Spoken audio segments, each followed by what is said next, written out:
Bonjour à tous. Au nom d'ABC Fadi Laval et de l'Université de McGill, bienvenue à notre première série de série de conférences publiques gratuites sur les troubles neurocognitifs. Je me présente, je suis Richard Kahn, je suis directeur général de l'organisme AVC Aphasie Laval.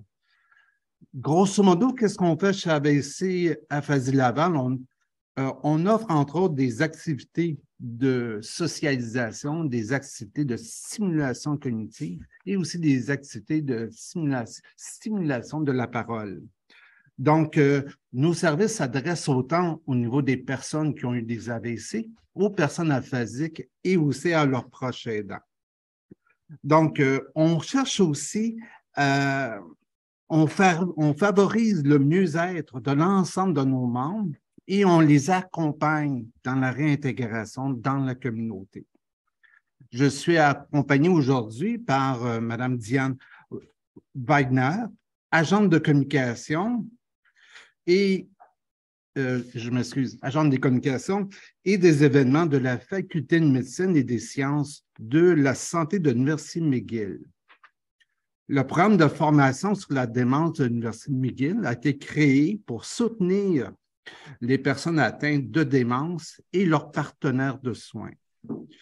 L'équipe multidisciplinaire a créé une multitude d'outils éducatifs et de plateformes innovantes pour soutenir les familles et les partenaires de soins informels des personnes atteintes de la maladie d'Alzheimer ou d'autres.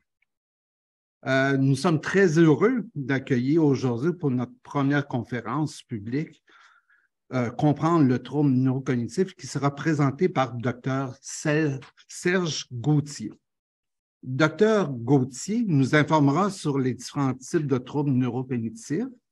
Il discutera des symptômes comportementaux et psychologiques associés qui se manifestent à mesure que la maladie progresse. Il expliquera aussi en quoi ceux-ci peuvent différer des problèmes de vieillissement typiques. Dr. Serge Gauthier est co-responsable académique du programme de formation sur la démence et professeur émérite au département de neurologie et neurochirurgie et de psychiatrie à l'Université McGill. Il est neurologue clinicien spécialisé dans le développement de nouveaux outils de diagnostic et de traitement pour les personnes souffrant de la maladie d'Alzheimer. Dr. Gauthier a fait ses études à l'Université de Montréal, sa formation en neurologie à l'Université McGill et son perfectionnement en recherche à l'Institut Allen Memorial de Montréal. Il est directeur du Centre de recherche et d'études sur le vieillissement de l'Université McGill de 1986 à 1997 et directeur de l'unité de recherche sur la maladie d'Alzheimer et des troubles connexes au Centre de recherche et d'études sur le vieillissement entre 1997 et 2021. En 1997, il est devenu scientifique chevronné du programme Institut de recherche en santé du Canada et Compagnie de recherche pharmaceutique du Canada. Le Dr Gauthier a reçu de nombreux prix et distinctions, dont l'Ordre du Canada en 2014 et l'Ordre national du Québec en 2017. Pour sa contribution à l'avancement de la compréhension de la maladie d'Alzheimer et de la démence, et pour avoir favorisé la création du réseau de recherche dans ce domaine.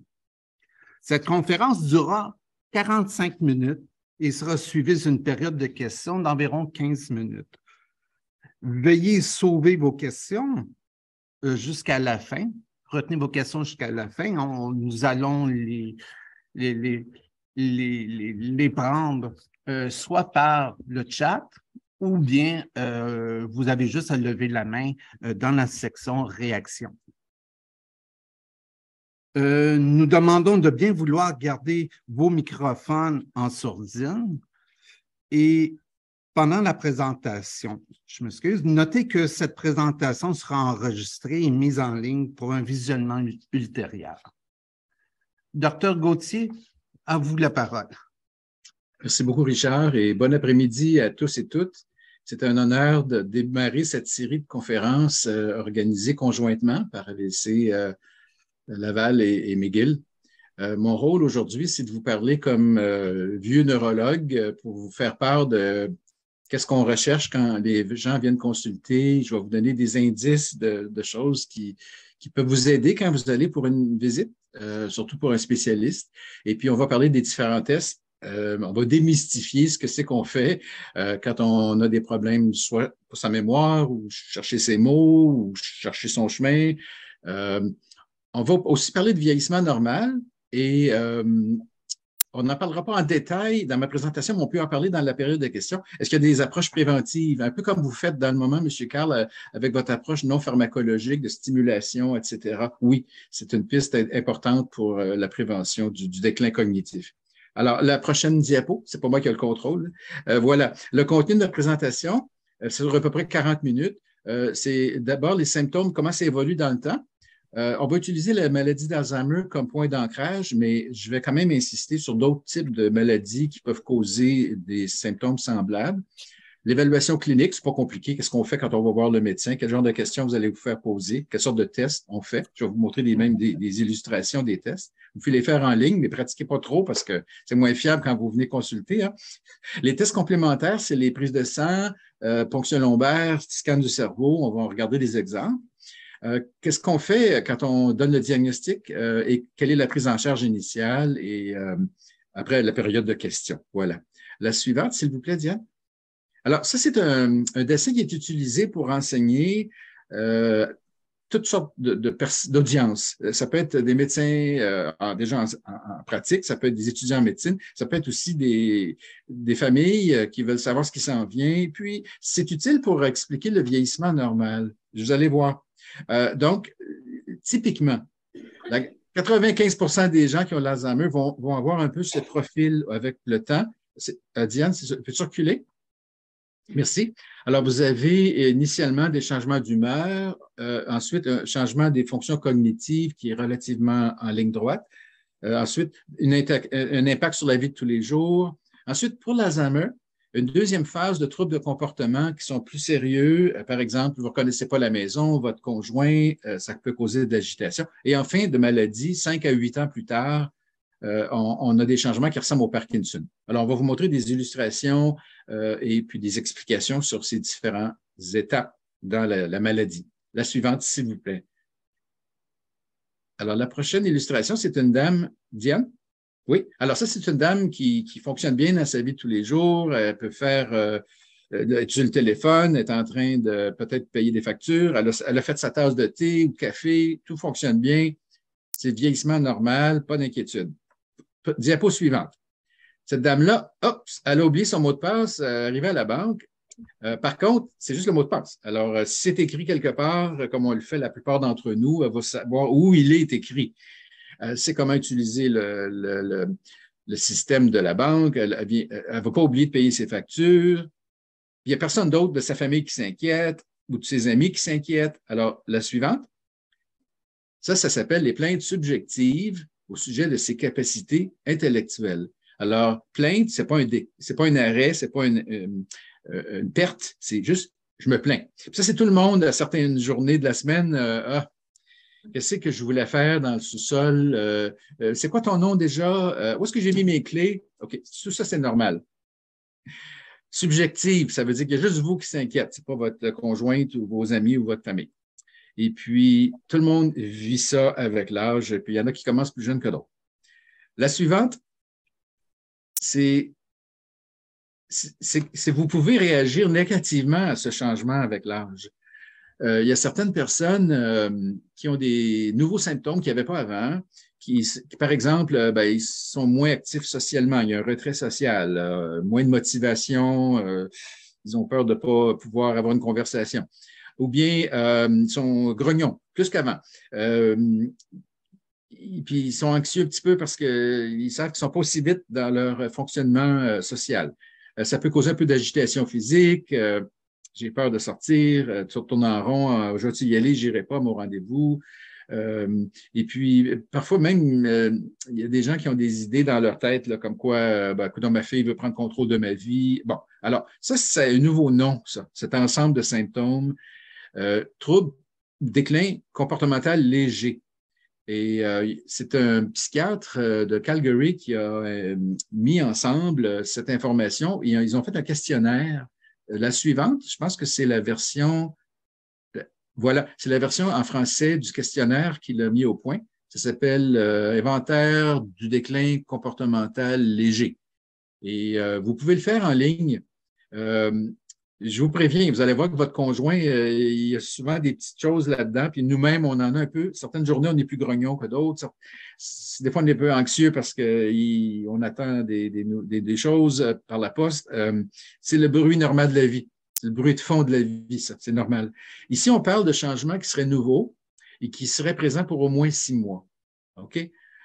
Puis, vous pouvez remplir le questionnaire par vous-même ou le faire par votre conjoint, une amie ou le clinicien ou le médecin peut le faire. C'est une nouveauté dans les cliniques de mémoire. Puis, on commence à s'intéresser à l'idée que des changements d'humeur qui ne sont pas expliqués par des choses dans la vie de tous les jours pourraient être un des facteurs annonciateurs de changements plus tard, dans 5 ans, dans 10 ans.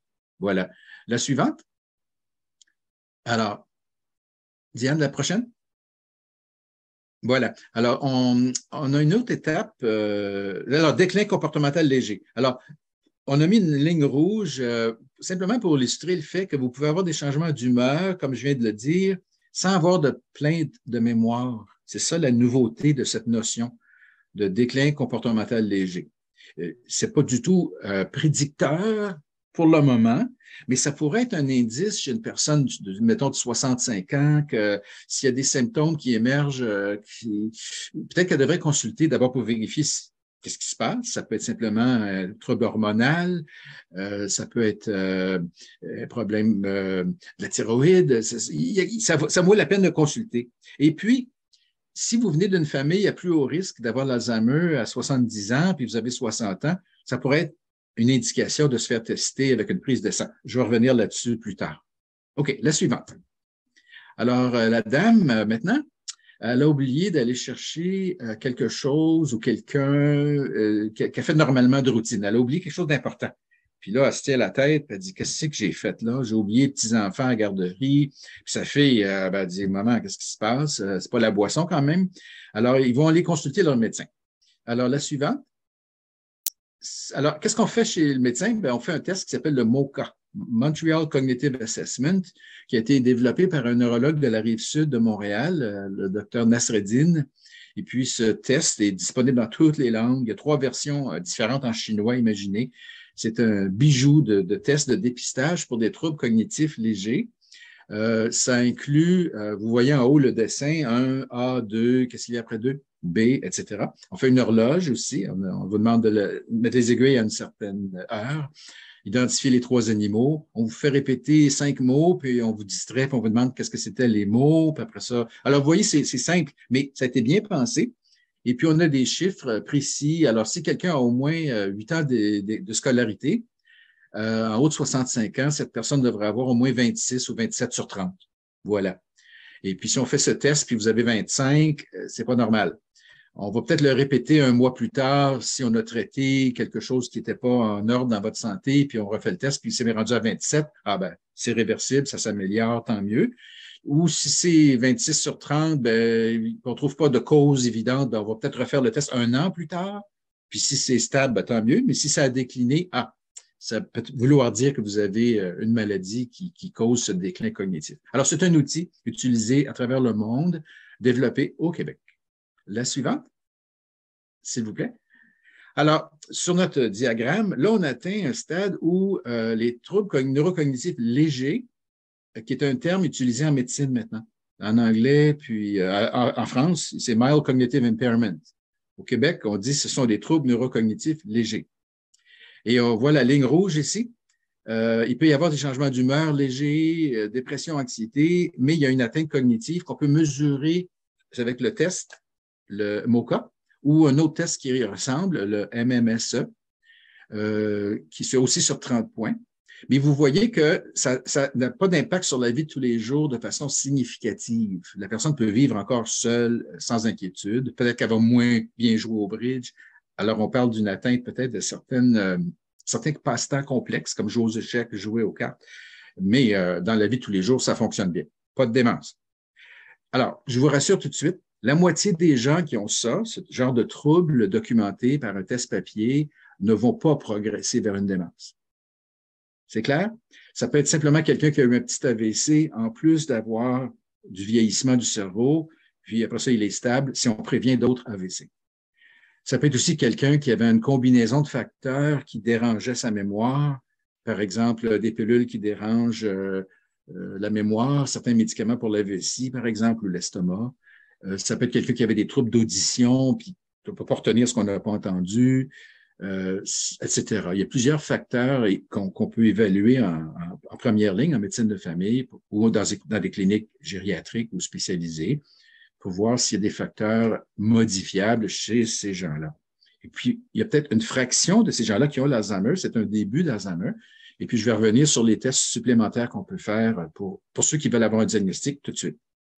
La suivante. Alors, maintenant, cette dame est rendue au point où, même avec de l'aide, comme sa fille ici ou une voisine, elle ne peut plus payer ses factures, elle s'est mélangée, elle a payé en double, elle était en retard, elle a payé des intérêts sur sa carte de crédit, elle peut avoir oublié de prendre ses pilules. Le docteur Isabelle Gélina, que vous allez entendre dans une semaine ou deux, va vous expliquer les changements dans la vie de tous les jours, surtout pour la conduite automobile. Mais on a atteint ici un seuil où les troubles de mémoire ou de langage ou chercher son chemin affectent la vie de tous les jours de façon significative. Alors, on parle de troubles neurocognitifs majeurs ou démence. La suivante, s'il vous plaît, Diane. Alors, c'est la vieille définition de la démence qu'on appelle maintenant, surtout au Québec, troubles neurocognitifs majeurs. Alors, c'est une atteinte cognitive, c'est pas seulement la mémoire, il faut que ça soit mémoire plus difficulté de prendre des décisions, ou mémoire plus chercher ses mots, ou mémoire plus chercher son chemin, ou mémoire plus je ne reconnais pas les gens, j'ai un problème visuel, ou il n'y a pas de problème de mémoire, ça peut être quelque chose d'atypique, par exemple, plutôt des changements de comportement, c'est plus rare avec l'Alzheimer, ou chercher ses mots, une aphasie progressive. Ça, c'est un sujet dont le docteur Vitali va vous parler plus tard dans cette série de conférences. C'est pas tout le monde qui a une aphasie progressive qui va avoir l'Alzheimer, mais c'est un risque si on a ces symptômes. Alors, il faut qu'il y ait au moins 2 symptômes cognitifs qui dérangent dans la vie de tous les jours. Et puis là, ça, c'est l'art de faire le diagnostic. Il faut poser des questions, tenir compte de c'est un homme, une femme, travail ou à la retraite. Qu'est-ce qu'elle faisait avant qu'elle ne fait plus? Parfois, il faut envoyer quelqu'un à la maison pour faire une évaluation, une ergothérapeute ou une travailleuse sociale. Parfois, doit aller à la maison pour évaluer ce qu'elle peut faire, cette personne-là, dans la vie de tous les jours. Ce n'est pas toujours évident au bureau. Et un problème particulier qu'on rencontre pour l'Alzheimer, c'est que les gens ne réalisent pas toujours ce qui se passe. Alors, il y a comme un déni, mais qui fait partie de la maladie. C'est pas parce qu'ils ont mauvais caractère ou parce qu'ils sont méchants, c'est juste que ça fait partie de la maladie. Il y a une anosognosie qui est assez typique pour la maladie d'Alzheimer qu'on ne voit pas dans d'autres sortes de démence. Et puis, évidemment, si vous réalisez encore, même en partie, ce qui se passe, vous pouvez être anxieux, déprimé, qu'est-ce qui se passe? Je vais perdre le contrôle de ma vie. Alors, il peut y avoir un mélange de symptômes dépressifs et de démence, surtout au début de la maladie. La suivante, s'il vous plaît. Alors, sur notre diagramme, vous voyez la flèche maintenant. On est rendu au stade trouble neurocognitif majeur, au stade léger, une atteinte fonctionnelle. Alors, à ce stade-ci, c'est encore payer ses factures, prendre ses pilules à temps, cuisiner, s'assurer que les choses qui sont périmées dans le frigidaire, c'est nettoyé. Autrement dit, quelqu'un peut venir une fois ou 2 par semaine, puis c'est suffisant pour la sécurité de la personne. Mais ça va changer avec le temps. Il faut prévoir que ça va probablement décliner dans 1 an ou 2 ou 3. Les troubles d'humeur, on peut commencer à diminuer parce que vous réalisez moins ce qui se passe. Alors, paradoxalement, la personne est moins inquiète maintenant. OK, je prends la vie une journée à la fois, mais c'est plus difficile pour les aidants, évidemment. La suivante. Alors, ça, c'est une illustration du stade modéré de démence où la personne a besoin d'aide pour choisir son linge, parfois pour le mettre, quel vêtement mettre selon la température extérieure. C'est le stade où on commence à avoir besoin d'aide régulièrement à la maison. S'il y a un risque sérieux d'accident, parfois il faut déménager dans un environnement plus protégé. Alors, on parle de stade modéré ici. La suivante, sur notre diagramme, vous voyez la ligne rouge. Alors, perte d'autonomie fonctionnelle qui maintenant est pour la vie de tous les jours. Choisir son linge, utiliser la salle de bain de façon sécuritaire, etc. Il peut y avoir un début de trouble de comportement parce qu'on ne reconnaît pas les gens, on peut être anxieux quand quelqu'un vient, c'est qui ce monsieur-là? OK. La suivante.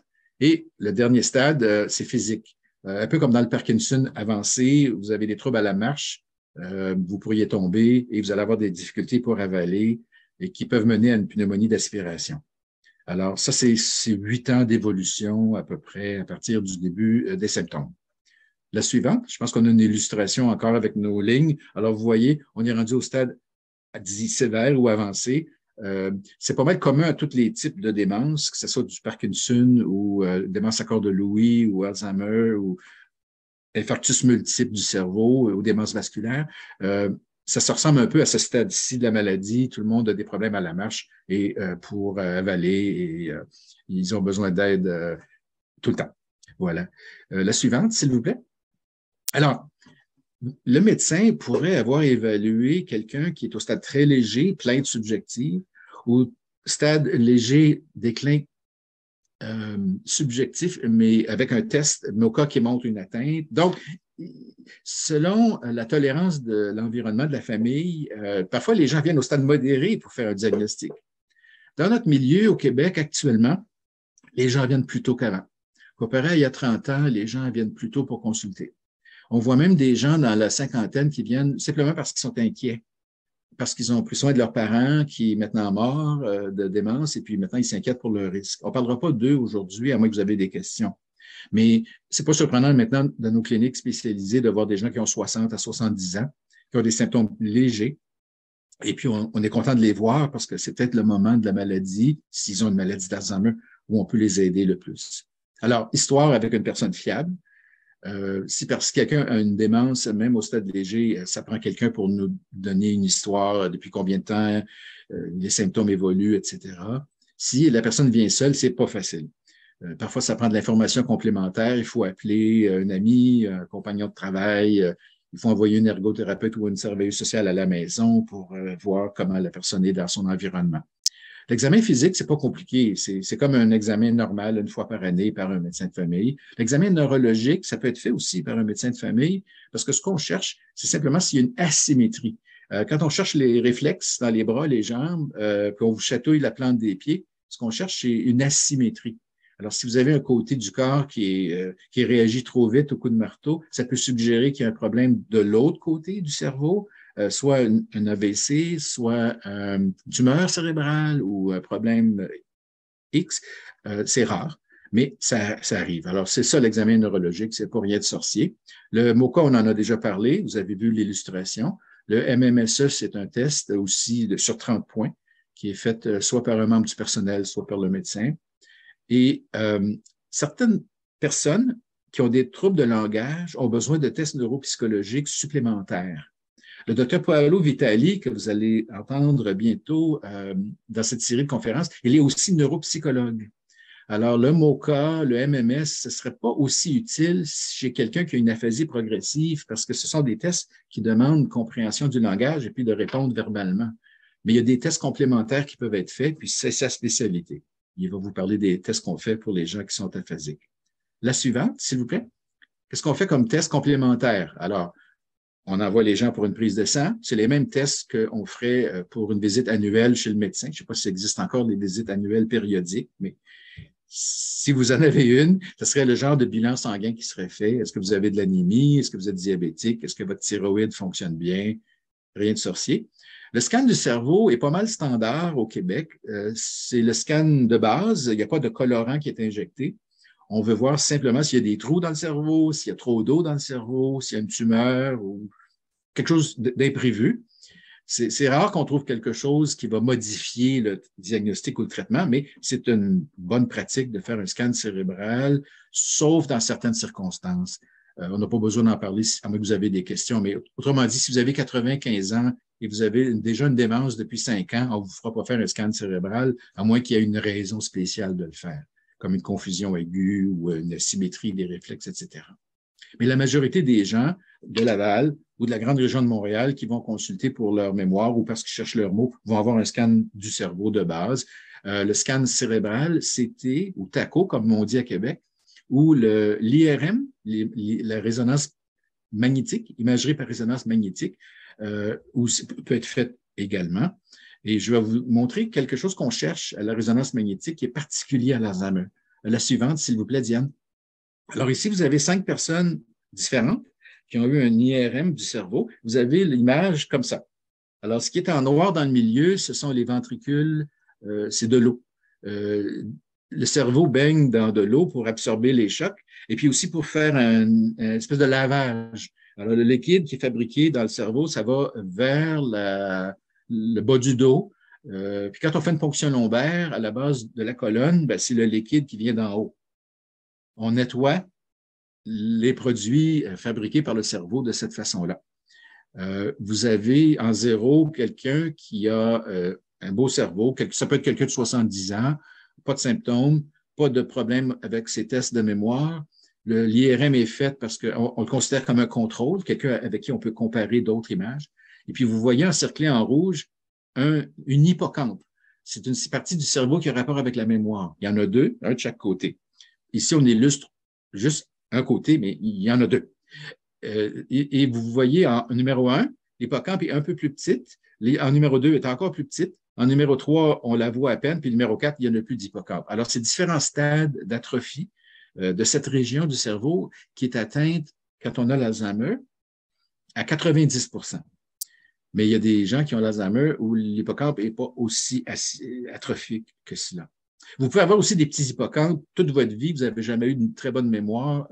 On vit avec. C'est non progressif. Une autre chose qu'on peut voir avec l'IRM, c'est dramatique dans le numéro 4, c'est l'eau dans le milieu du cerveau. Il y en a beaucoup. C'est parce que le cerveau est plus petit. Alors, c'est de l'atrophie cérébrale qui fait qu'il y a beaucoup d'eau. Mais on pourrait voir quelqu'un de relativement jeune, comme 60 ans, qui aurait beaucoup d'eau comme ça dans le cerveau, qui a de la misère à marcher, qui a besoin d'aller faire pipi vite, vite.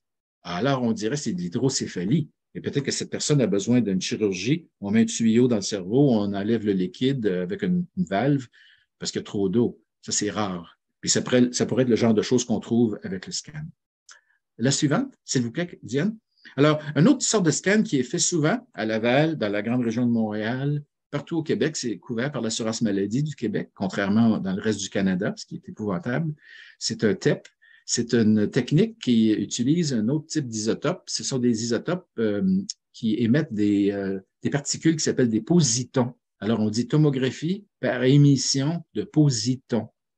En anglais, c'est PET, Positron Emission Tomography. Et pour l'imagerie du cerveau, celui qu'on utilise le plus, c'est du glucose, du sucre.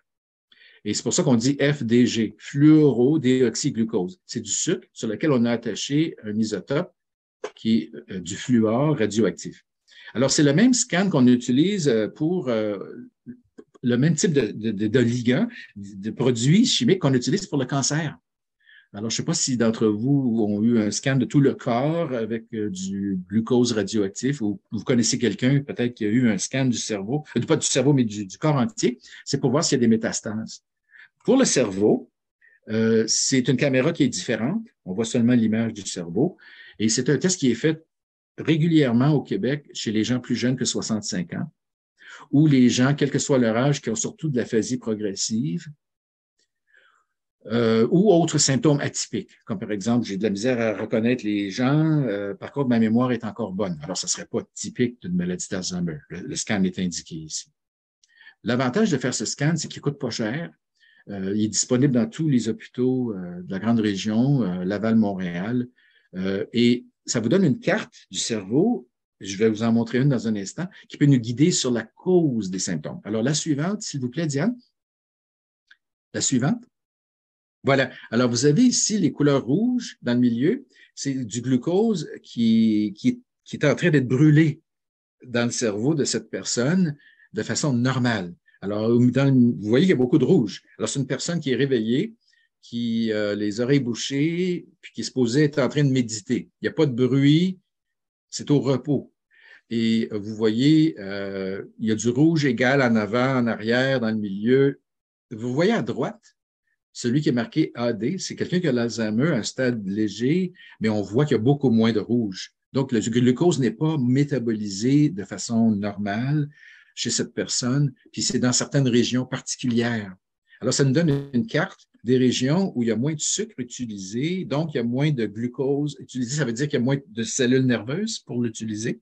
Il y a moins de synapses qui utilisent le sucre. C'est vraiment très fiable comme test et c'est presque aussi diagnostic que la ponction lombaire dont je vais vous parler maintenant. C'est suffisant pour faire le diagnostic dans plusieurs circonstances, en haut de 65 ans. Si on pense que c'est une démence à corps de Lewy, il y a un pattern particulier de l'image. Si on pense que c'est une démence frontale, comme Bruce Willis, il y a un pattern particulier de l'image aussi. C'est vraiment un très bon scan. C'est vraiment dommage que ça soit pas disponible dans le reste du Canada. La suivante, la ponction lombaire. Alors, ça, c'est utilisé moins souvent, mais c'est facile à faire, une ponction lombaire. Le liquide est prélevé à la base de votre colonne et il est envoyé à un laboratoire. Actuellement, c'est en dehors du Québec. C'est envoyé soit à Amsterdam, soit dans un laboratoire aux États-Unis et on mesure certaines protéines qui reflètent ce qui se passe dans le cerveau. On lui fait ce test systématiquement si c'est une personne de moins de 65 ans ou s'il y a des symptômes atypiques comme une aphasie progressive. Parce que la mesure de ces protéines vous donne un test diagnostique 98% certain que c'est de l'Alzheimer ou que c'est le départ. Alors, la suivante, qu'est-ce qu'on cherche dans le liquide? On mesure ces protéines. Alors, vous avez à gauche A, bêta. Le bêta n'est pas sorti sur l'image, je m'excuse. A bêta 42, c'est un fragment de la grande protéine amyloïde qui s'accumule dans le cerveau avec l'âge. Tout le monde en a un petit peu avec l'âge, tout le monde. Mais dans l'Alzheimer, il y en a tellement qui baignent dans le cerveau qu'il n'y en a plus dans le liquide. Alors, quand on fait la ponction lombaire, il n'y en a presque pas parce que c'est collé dans le cerveau. La protéine tau, c'est une protéine qui est dans les neurones. Et puis, quand les neurones sont abîmés, ils se brisent, la protéine flotte. Et puis, il y en a beaucoup dans le liquide qu'on mesure à la base de la colonne. Mais ce n'est pas spécifique. La protéine tau augmente si vous avez un trauma crânien, mais c'est réversible. Elle augmente si vous avez une tumeur cérébrale. C'est pas spécifique. Ce qui est spécifique pour l'Alzheimer, c'est la p-tau, phospho-tau. Alors, c'est une protéine tau qui a été modifiée dans le cerveau. Chimiquement, on n'est pas certain à 100% pourquoi, mais il y en a trop. Et ça, c'est unique à l'Alzheimer. Alors, on peut mesurer ces trois protéines et puis vous avez le résultat en dedans de 3 semaines, puis on en discute après. Ça fait partie de ce qu'on discute quand on a toute l'information disponible.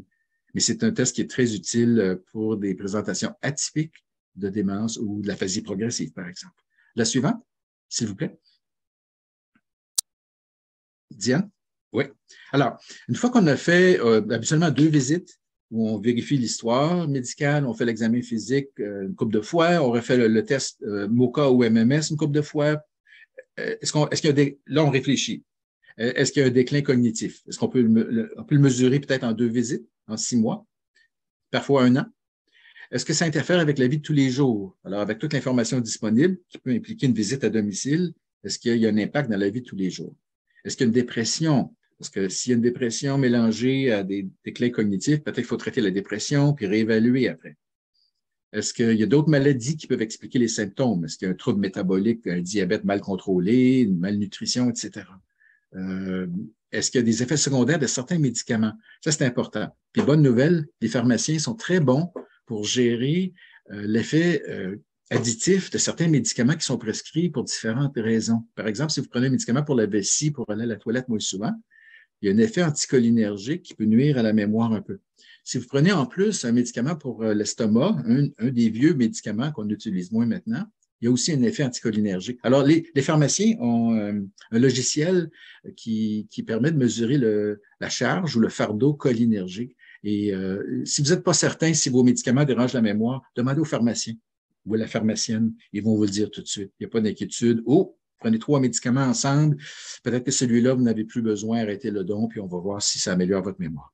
OK? La suivante. Alors là, maintenant, on va parler du diagnostic différentiel. Alors, la personne a un déclin, c'est pas une dépression comme cause principale, c'est pas la boisson comme cause principale. OK, on réfléchit. Qu'est-ce qui pourrait expliquer ce déclin cognitif? Alors, est-ce que c'est l'Alzheimer? Ça, ce sont les vieux critères que j'ai appris à l'école. Est-ce qu'il y a une démence ou non? Est-ce que, imaginez, avant, c'était limité 40 à 90 ans. On ne fait plus ça maintenant. C'est sûr qu'en haut de 90 ans, on peut avoir l'Alzheimer, mais ce n'est pas la même maladie. Ce n'est pas les mêmes protéines qui sont en cause. En bas de 40 ans, c'est vraiment rare que vous avez l'Alzheimer. Le plus jeune documenté dans le monde, c'est 19 ans. C'était en Chine. La plus jeune que j'ai vue avec l'Alzheimer, c'était 33 ans. C'était quelqu'un de Trois-Rivières qui venait d'une famille où c'était héréditaire. Est-ce qu'il y a d'autres maladies? On élimine. C'était une approche plus d'éliminer d'autres choses. Et les nouveaux critères, voulez-vous les voir? La suivante, Diane? Et voilà, ce sont les nouveaux critères depuis à peu près 4 ans.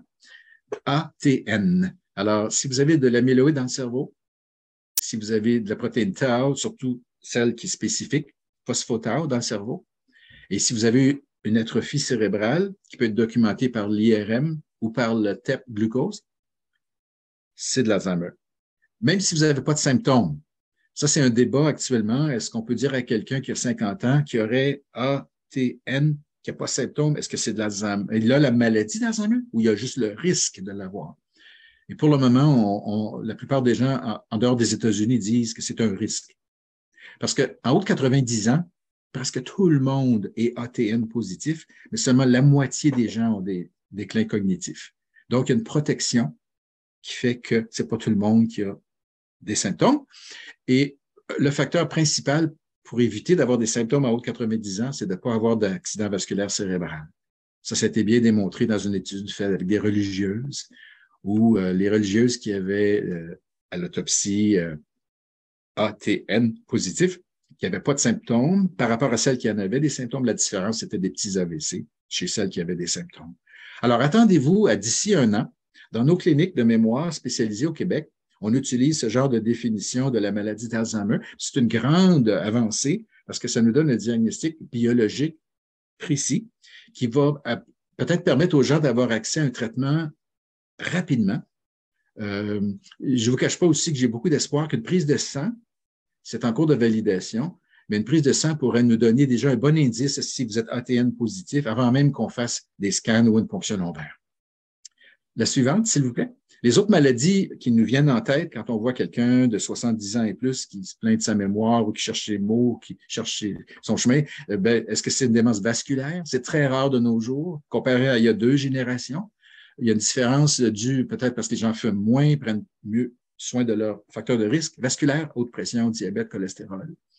On n'en voit presque plus au Québec des démences vasculaires. Ce qu'on voit plus, en haut de 80 ans, c'est des gens qui auraient un peu d'Alzheimer, qui étaient silencieux, qui ont maintenant un petit AVC, il y a un petit déclin, ils se remettent, mais ils ne sont pas complètement comme avant.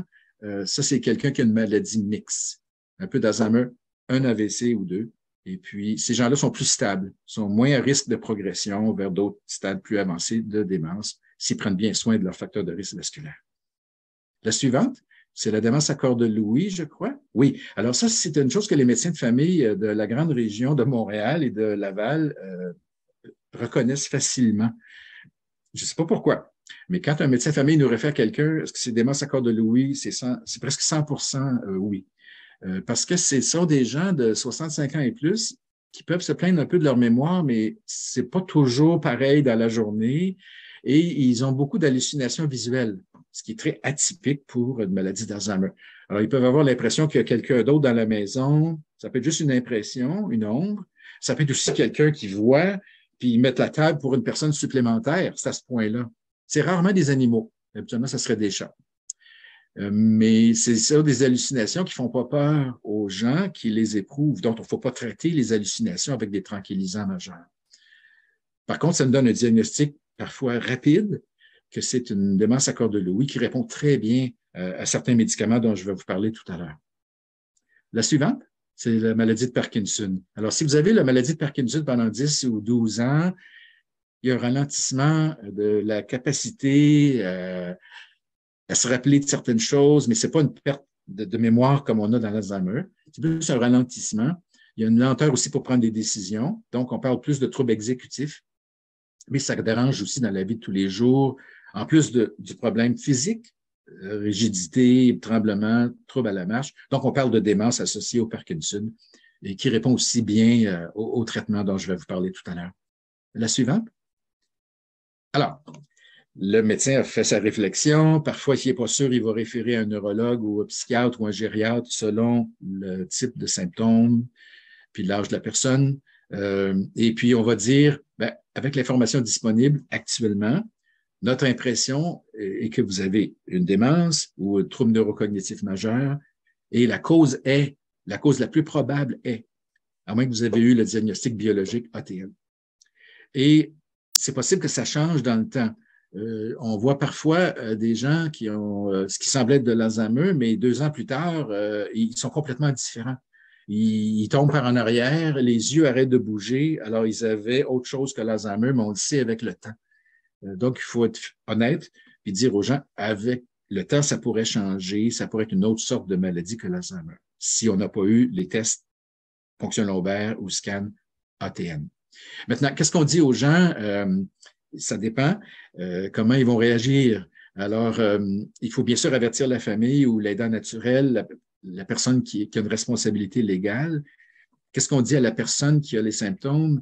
Normalement, on donne une réponse honnête, à moins qu'il y ait un risque de réaction catastrophique. Alors, si quelqu'un nous dit, si vous me dites que vous avez l'Alzheimer, je vais me tuer, il faut prendre ça au sérieux. Et puis, on est parfois obligé d'y aller par étapes. Ce qui aide, honnêtement, dans l'Alzheimer, c'est que les gens, parfois, ne réalisent pas qu'ils ont des symptômes et une maladie. Alors, ça les aide eux, mais c'est pire pour la famille, malheureusement. La suivante, s'il vous plaît. Maintenant, on doit transmettre l'information. C'est pas toujours facile à la première visite parce qu'on est sous le choc. Ah, c'est une démence, c'est de l'Alzheimer ou une démence mixte. Et puis, les gens, après, vont écrire leurs questions. Il faut les ramener. Je suis pas sûr si on le fait très bien, ça, ce suivi rapide après le diagnostic, mais il faut vraiment que ça soit mieux structuré, un peu comme dans le cancer ou le diabète. Est-ce qu'on pourrait avoir une infirmière ou une personne ressource que vous pouvez appeler pour poser vos questions, puis ils prennent le temps de vous répondre. Il y a aussi des guides d'information dont je vais vous parler à la fin, qu'on a développé au programme d'éducation sur la démence à McGill, un petit livret avec des illustrations spécialement pour les gens qui viennent d'avoir un diagnostic et pour leur famille. Alors, vous pouvez lire ça tranquillement, puis ça va vous aider à formuler vos questions pour la visite de suivi. Il faut aussi, comme clinicien, s'assurer qu'on utilise toutes les ressources disponibles. Alors, si la personne vit seule, puis on pense qu'elle ne pourra pas conduire dans 6 mois, il faut penser d'avance à des alternatives pour le transport, etc. La suivante. Alors, oui, anticiper les besoins. Alors, comme j'ai illustré avec mon dessin, il y a des phases dans la maladie et puis il faut essayer d'anticiper les besoins dans 1 an, pour pas que ça soit un choc. Le meilleur exemple, c'est l'auto. Alors, si la personne, on sait qu'elle ne pourra pas conduire dans 1 an, il faut commencer à penser, est-ce qu'elle devrait déménager? Est-ce qu'on pourrait organiser un système de transport avec des volontaires, etc. Ça, c'est des sujets que le docteur Isabelle Gélina va approfondir avec vous. La suivante. C'est bien important de traiter les autres problèmes de santé.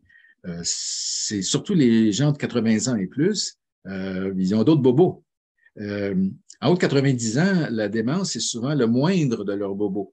Et ça, c'est une chose que les médecins de famille, surtout quand ils travaillent en groupe ou avec... c'est une chose qu'en Ontario, ils ont bien développé. C'est le concept de clinique MINT, M-I-N-T. Et dans les groupes de médecine familiale au Québec, ça commence à se planifier une prise en charge globale de la personne. C'est pas parce qu'elle a une démence qu'elle n'a pas de problème d'audition qu'on doit corriger, de vision. Il faut s'occuper de la qualité des gencives parce que c'est possible que les gingivites chroniques causent une accélération du vieillissement cérébral. Parfois aussi, la pression est trop basse. Quelqu'un qui a pris des pilules pour la pression toute sa vie, à 80 ans, parfois, il faut diminuer les pilules pour la pression parce qu'avec l'Alzheimer, la pression a tendance à baisser après un certain stade. Les arythmies cardiaques. Alors, si quelqu'un a une arythmie cardiaque puis il a besoin d'un pacemaker, c'est pas parce qu'il a un Alzheimer léger qu'il n'a pas le droit d'avoir un pacemaker. Au Québec, il n'y a pas de problème habituellement pour ça. Le diabète doit être mieux contrôlé. C'est rare qu'il y ait de la malnutrition sévère dans notre milieu, mais ça pourrait être un abus d'alcool et puis il faut corriger ça. Les douleurs chroniques, ça, c'est fréquent. Alors, souvent, les gens de 75 ans et plus ont de l'arthrite chronique, des problèmes qui demandent des analgésiques et puis c'est d'autres médicaments qui se rajoutent. Ça peut être des gens qui ont des problèmes de sommeil aussi. Puis le sommeil, c'est un facteur aggravant pour les problèmes de cognition. Alors, vous voyez qu'il y a beaucoup de choses qu'on doit faire en plus de traiter la démence. La suivante, s'il vous plaît. Les pilules qu'on a depuis plus de 10 ans, c'est pas compliqué, hein? Il y a les antidépresseurs, on les utilise volontiers, surtout au début de la maladie, comme j'ai illustré, là, la phase de changement d'humeur qui s'améliore un peu avec le temps. Les médicaments, habituellement, ce sont ceux qui agissent sur la sérotonine, comme citalopram, S-citalopram, c'est les médicaments qu'on connaît bien. On utilise la dose minimale efficace. On peut arrêter après 1 an, on évalue si c'est encore nécessaire. Ensuite, la deuxième catégorie, ce sont des médicaments qui augmentent le niveau d'acétylcholine dans le cerveau. On les a depuis presque 20 ans. Le donepezil, ça s'appelait Aricept avant. Rivastigmine, ça s'appelait Exelon. Ça existe encore sous le nom Exelon timbre cutané. Galantamine, ça s'appelait Réminil. Ils font à peu près la même chose. Les effets secondaires peuvent être un peu différents, donc il faut trouver la bonne pilule pour chaque personne. Il ne faut pas avoir peur de trouver la dose efficace pour chaque individu, parce que parfois, certaines personnes s'en prennent un peu plus que d'autres. Il ne faut pas avoir peur de l'essayer au stade léger ou modéré, même une personne plus âgée. En haut de 90 ans, c'est sûr qu'il faut être prudent et utiliser des doses plus faibles. La mémantine, c'est un drôle de médicament qui était disponible pour d'autres indications, puis a été retesté pour l'Alzheimer il y a 25 ans. Et puis, tout seul, ça ne fait pas grand-chose, mais combiné avec les médicaments pour l'acétylcholine, il semble y avoir un effet sur l'agitation légère. Ça semble retarder le déclin fonctionnel et cognitif juste avant d'entrer en centre d'accueil. Alors, ça peut être important, 1 année de plus à la maison. Et la mémantine a été testée pour l'aphasie après AVC. Ah, ça pourrait vous intéresser, ça. Par contre, ce n'est pas prouvé de façon définitive que ça aide le langage, mais c'est assez léger comme médication à prendre que ça vaut la peine de l'essayer au moins pour 3 mois. Si vous avez une aphasie progressive ou si les symptômes associés à l'Alzheimer impliquent beaucoup le langage, même en début de maladie. Et malheureusement, la dernière catégorie, c'est celle qu'on n'aime pas, ce sont les antipsychotiques. Le plus utilisé, c'est la risperidone. Parfois, on n'a pas le choix. Si la personne est agitée physiquement, puis elle pourrait se blesser ou blesser quelqu'un d'autre, et on a traité tout ce qu'on pouvait, douleur, bruit, il faut donner un tranquillisant pour 3 mois, réévaluer à chaque 3 mois si c'est encore nécessaire de le donner. Rappelez-vous, si vous avez quelqu'un de votre famille qui prend du risperidone ou un médicament semblable, c'est important de réévaluer le besoin à chaque 3 mois ou à chaque 6 mois, parce que c'est encore nécessaire. La suivante, on a presque fini. Merci de votre patience. Ceux qui s'en viennent, les nouveaux médicaments. Alors, vous avez peut-être vu dans les journaux depuis quelques mois des médicaments qui diminuent la quantité d'amyloïdes dans le cerveau. Ce n'est pas des médicaments simples, ce n'est pas de l'obénite. Ce sont des médicaments qui doivent être donnés par injection intraveineuse à chaque mois ou 2 fois par mois. Ces médicaments, ce sont des anticorps contre l'amyloïde qui vont dans le cerveau. À peu près 2 de ce que vous injectez dans le bras va se rendre au cerveau, mais c'est suffisant, après 1 an et demi, pour enlever le surplus d'amyloïde. Ça, c'est prouvé. C'est certain que le surplus d'amyloïde est enlevé après 1 an et demi de ces médicaments-là. Par contre, ce qui n'est pas prouvé, c'est est-ce que ça fait vraiment une différence dans la progression de la maladie. Et au stade où on l'a testé, c'est-à-dire au stade de troubles cognitifs légers ou de démence légère, l'effet n'est pas énorme, mais il est mesurable. Ça équivaut à 6 à 9 mois de progression si vous avez un traitement qui dure 18 mois. Le problème, c'est que ce sont des médicaments qu'on doit donner intraveineux, donc ça va prendre quelqu'un qui va aller chez vous, vous donner votre injection à tous les mois, et ils peuvent causer un édème cérébral, le cerveau gonfle, ou des hémorragies cérébrales, plus rare, mais c'est possible, pendant les 3-4 premiers mois de traitement. Alors, ce n'est pas de l'obénite, comme je vous disais. Et heureusement, le tramiprosat, le dernier de la liste, c'est un médicament développé à Laval par Dr. Bellini. On l'a testé il y a une vingtaine d'années. Le tramiprosat est par la bouche, c'est une pilule. Et pour faire une histoire longue courte, à l'époque, on n'avait pas le ATN. On disait, ça ressemble à de l'Alzheimer, prends le tramiprosate ou un placebo pendant 1 an, puis on verra ce qui arrive. Mais il n'y avait pas grande différence après 1 an, parce que une partie des gens qui l'ont reçu n'avaient pas besoin de ce médicament, il n'y avait pas d'amyloïde dans leur cerveau. L'étude est en train d'être refaite par une compagnie qui est basée à Boston, et j'ai bon espoir que oral, en 2 doses par jour, on va pouvoir enlever l'amyloïde sans causer d'édème cérébral ou d'hémorragie. Alors, bravo Laval, vous nous avez donné un médicament anti-amyloïde oral et j'ai bon espoir que ça va fonctionner. Les autres composants de la maladie, on n'a pas encore d'outils pour les traiter. Alors, le surplus de protéines tau, la neuroinflammation, les cellules nerveuses qui perdent leur connexion, les synapses. Est-ce qu'il y a moyen de récupérer ça? Alors, je vais vous donner une note d'espoir. Il y a des médicaments pour le diabète qui sont en train d'être testés pour l'Alzheimer, comme le metformin. Et peut-être le lithium à faible dose va l'être aussi pour la protéine tau. Alors, il y a plusieurs essais en cours, à part l'amyloïde. Éventuellement, ce qu'on pourra faire, je dirais d'ici 3 ans, c'est quand même assez vite, hein, c'est faire un bilan de votre santé cognitive et biologique. On peut faire un profil de quelle protéine, dans votre cas, est en excès et anormal, et puis on pourra vous donner un traitement approprié, ciblé, un peu comme on le fait pour le cancer maintenant. La suivante, s'il vous plaît. Et pour les traitements non pharmacologiques, il y a autant de recherches qui se fait avec cette approche qu'avec les pilules. Alors ça, on entend moins parler dans les journaux, mais il y a autant d'activités, un peu comme vous le faites dans votre association. On combine la stimulation sociale, la stimulation cognitive. Il y a des études très sérieuses qui ont été faites, surtout en Finlande, et qu'on refait maintenant au Canada. Des groupes de gens qui ont des problèmes de mémoire légère ou des maladies d'Alzheimer au début, qui sont au hasard, ensemble de traitements combinés, exercice physique, intellectuel, surveillance de leur diabète, s'ils sont diabétiques, etc., versus traitement usuel. Et il y a une différence, effectivement. La suivante, et c'est nos dernières, la suivante. Voilà. Alors, à McGill, dans notre programme de formation sur la démence, on a plusieurs outils. Vous pouvez les regarder rapidement, mais vous allez avoir copie de ces diapositives. Alors, vous pouvez aller chercher votre guide d'accompagnement au moment du diagnostic. On a McGill à vos côtés. Aujourd'hui, c'était Isabelle Gélina, que vous allez entendre bientôt, qui donnait une présentation sur qu'est-ce qu'on fait pour s'adapter, arrêter de conduire. On a écrit les rapports sur la maladie d'Alzheimer au niveau mondial, World Alzheimer Reports. On l'a fait en 2021-2022. Il faut avoir une copie de ces rapports, si vous voulez. On a un salon des échanges, conférence publique comme maintenant. Alors, allez sur notre site web, mcgill.ca/démence, et vous pouvez avoir accès à toutes ces ressources. Alors, merci de votre attention et puis j'ai bien hâte d'avoir vos questions.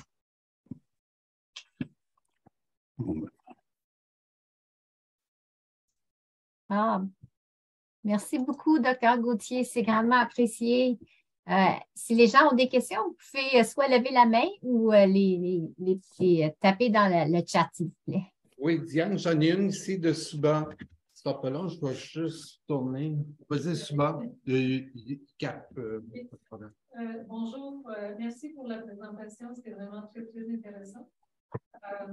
J'avais une question concernant la démence frontotemporale. Je me demandais si c'était vraiment une maladie plutôt génétique. Est-ce que c'est transmissible d'un parent aux enfants? Est-ce que c'est plus les hommes ou les femmes qui sont atteints? Est-ce que ça serait possible d'en parler un petit peu, s'il vous plaît? Oui, avec plaisir. Merci beaucoup pour votre question parce que souvent les gens sont inquiets de leur hérédité et on peut tout de suite rassurer tout le monde, je pense, que pour l'Alzheimer, si vous avez maintenant 80 ans, l'hérédité, oubliez ça. C'est surtout entre 60 et 75 ans que le facteur héréditaire pourrait jouer et c'est un facteur relativement mineur. En bas de 60 ans, si vous avez une maladie d'Alzheimer, il pourrait y avoir une composante génétique plus importante et puis ça, on peut tester pour ça. Pour la démence frontotemporale, c'est plus complexe. Selon le type de démence frontotemporale, il peut y avoir effectivement des facteurs génétiques. Il y a plusieurs gènes en cause et au Québec, on fait le testing. Si vous venez d'une famille où c'est déjà connu qu'il y a une personne qui avait une démence frontotemporale, vous pouvez avoir les tests génétiques pour déterminer votre risque. C'est fait au Québec. Merci. C'est la seule province qui le fait d'ailleurs. Est-ce qu'il y a d'autres questions ici? Oui. Oui. Diane, j'en ai une autre ici. Parfait, allez-y, s'il vous plaît. Peut-être que vous ne pourrez peut-être pas me répondre. Moi, j'ai bien aimé dans les dernières pages où parler des traitements non pharmacologiques. Et qu'est-ce qu'on fait quand la personne refuse toute activité sauf marcher? Ah. Alors, la question est bonne parce que souvent, les gens refusent de voir le docteur, refusent de faire quoi que ce soit, même s'ils sont en danger. Alors, ça, c'est à discuter au cas par cas. Et on a une experte là-dessus dans notre groupe, Claire Webster, qui pourrait peut-être avoir un échange avec vous s'il y a une situation de refus de traitement. Pour ce qui est de marcher, c'est une des activités reconnues comme utile pour le vieillissement normal. Et puis, même si on a déjà un diagnostic de démence, oui, c'est bon de marcher, effectivement, surtout si c'est avec d'autres mondes. Alors, c'est une règle qui est bonne pour toute activité. Si vous aimez la lecture, ben, c'est mieux d'avoir un club de lecture pour échanger. Si vous aimez le cinéma, ben, c'est bon d'avoir quelqu'un avec qui en parler après. La règle, c'est que toute stimulation cognitive ou physique est plus efficace si c'est fait avec d'autres mondes. Docteur Sirchard, est-ce que vous avez remarqué un impact de la COVID, l'isolement? Oui. Oh oui. Alors, ça, c'est une autre histoire complexe. Il y a eu une hécatombe pour nos aînés qui étaient déjà en établissement. Puis, ceux qui étaient à la maison, avec ou sans aidant, ben, ils se sont retrouvés isolés. Ils ne pouvaient pas sortir pour marcher autant. On n'a pas fini de calculer l'impact. Il y a aussi un impact sur le diagnostic qui est retardé d'un an ou deux pour ceux qui ont des nouveaux symptômes. Et enfin, la carte qui n'est pas claire, le wild card dans tout ça, c'est le long COVID. Est-ce que ça va changer le vieillissement du cerveau? On n'a pas fini d'en parler du COVID et puis je suggérerais d'ailleurs d'avoir une conférence là-dessus. C'est noté. Merci. Je vois qu'il y a une question de Mme Joanne Charbonneau. Est-ce que vous voulez procéder, Mme Charbonneau? Oui, bonjour. Bonjour, docteur Gauthier. Moi, je vis avec un trouble bipolaire type 2. Et puis, donc, je suis suivie par un psychiatre. Et puis, ma mère a eu l'Alzheimer. Son père a eu l'Alzheimer. Alors, c'est certain que je crains un peu aussi d'être un jour atteint de cette maladie-là. J'ai demandé une couple de fois à mon psychiatre, par prudence, de faire passer des tests pour vérifier si tout était correct. Il a refusé. Il m'a dit que c'était pas nécessaire, que quand j'aurais 75 ans, on verrait. Fait que je trouve ça inquiétant. Puis je me demande, est-ce que je devrais insister? Est-ce que je devrais passer par mon médecin de famille, le demander à mon médecin de famille? Merci beaucoup pour votre question, Joanne. Est-ce que je peux vous demander l'âge de vos parents quand ils ont eu leurs symptômes à peu près? Ma mère a commencé peut-être vers 85 ans, 84, 85. Mon grand-père, elle est décédée à 93. Et puis mon grand-père est décédé à 96 ans. Il avait commencé peut-être à 86, 87 ans environ. OK. Alors, on a déjà dit plus tôt qu'en haut de 80 ans, les facteurs héréditaires, c'est pas important. C'est simplement parce qu'il y a beaucoup de monde qui a l'Alzheimer en haut de 85 ans. Ça fait partie du vieillissement, mais c'est pas tout le monde qui a ce vieillissement qui va avoir des symptômes. Okay. Vous avez la chance de vivre à une époque où on peut surveiller sa pression. Oui. Si on a du diabète, on va le traiter. Est-ce que je peux vous demander si vous prenez du lithium? Non, je ne prends pas du lithium, mais je prends des antidépresseurs et des antipsychotiques aussi. Parfait. C'est parce que si vous aviez pris du lithium, peut-être que ça agirait comme facteur de protection. On ne le sait pas. Mais c'est J'en ai déjà pris dans le passé, voilà. Puis je pense que ça n'avait pas fait un bon effet parce que le psychiatre l'avait retiré. Oui, à la dose qu'on utilise en psychiatrie, c'est vrai que c'est pas facile, mais les doses qu'on se propose d'essayer, ça serait 1/10 ou moins de ce que vous avez pris. Okay. Je voulais vous rassurer, à une jeune comme vous, là, dans la soixantaine? 69 ans. Voilà, c'est une jeune, ça. Vous avez encore bien des années pour avoir une approche de prévention, et ça inclut participer à des conférences comme maintenant, faire de l'exercice, ça peut être marcher avec le chien, puis le voisin, et puis si vous avez le moindre facteur de risque vasculaire comme haute pression, diabète, traitez-les au max. C'est plus important que d'être testé avec le MoCA. Ah, OK. Merci beaucoup, docteur. Merci beaucoup pour vos questions. Si on n'a pas d'autres questions, on va remercier Dr. Gauthier. Merci beaucoup, Dr. Gauthier, pour votre expertise. On a bien aimé ça. Et puis, j'espère que vous allez avec nous le mois prochain, le 29 mars. On va avoir Isabelle Jalina. On va parler des troubles neurocognitifs et la conduite. Donc, je vous souhaite une excellente fin de journée. Au revoir. Merci. Au revoir.